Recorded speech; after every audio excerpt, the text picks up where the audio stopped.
Hello दोस्तों, नमस्ते प्रणाम। हम किरण शर्मा, हम मंजू शर्मा अपना यूट्यूब चैनल पर सबके स्वागत करै छी। नमस्ते प्रणाम सब दीदी भाई जी के प्रणाम, सब यूट्यूब फैमिली के प्रणाम और जते कोई गीत सुनी छी सबके प्रणाम। हर हर महादेव, जय भोलेनाथ, जय शिव शंकर, जय माता रानी। आइ आबि गेल दशमी के दिन, बहुत प्यारा सा दिन आबि गेल और दुर्गा पूजा बहुत जल्दी आवे वाला छै। हम सब माता रानी के गीत गावे जा रहल छी। अहाँ सब जरूर प्यार आशीर्वाद देब। आशा करै छी अहाँ सबसे कि जरूर हमरा सबके प्यार आशीर्वाद जरूर मिलत और अहाँ सब जरूर आगे बढ़ाएब। और हम दुनू देवरानी जेठानी जा रहल छी गीत गावे के लेल। काल्हि हम सब नहीं गीत डालि पैली कैलाकि हमरा सबके बहुत टाइम नहीं मिलल, ताहि के लऽ कऽ अहाँ सब माफ कर देब। आइ अहाँ सबके जरूर गीत सुनाएब और प्यार आशीर्वाद अहाँ सब जरूर देब। बहुत सुंदर से गीत गावे जा रहल छी हम सब माता रानी के। अहाँ सब जरूर सुनब, लाइक सब्सक्राइब प्यार शेयर करे के नहीं भूलब। मैया के देखली सपनमा अइलै भगतन अगनमा। मैया के देखली सपनमा अइलै भगतन अगनमा।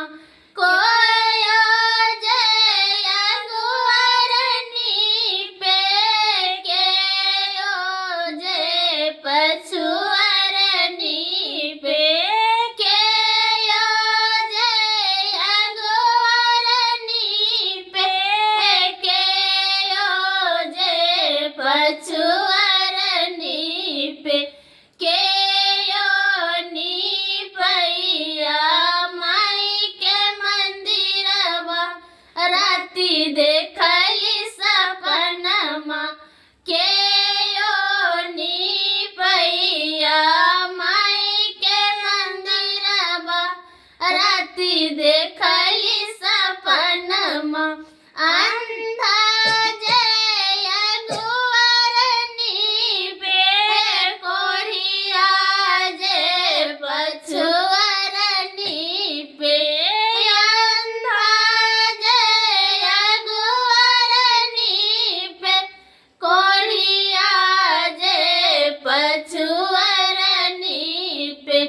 बाजिननी पैया बीच मंदिरवा राति देखली सपनमा। बाजिननी पैया बीच मंदिरवा राति देखली सपनमा। मैया तयलै भगतन अगनमा राति देखली सपनमा। मैया तयलै भगतन अगनमा राति देखली सपनमा।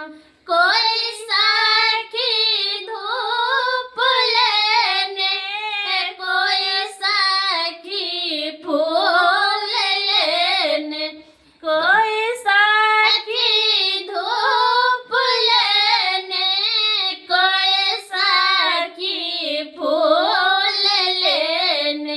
कयो पीलिया आरती उतारे राति देख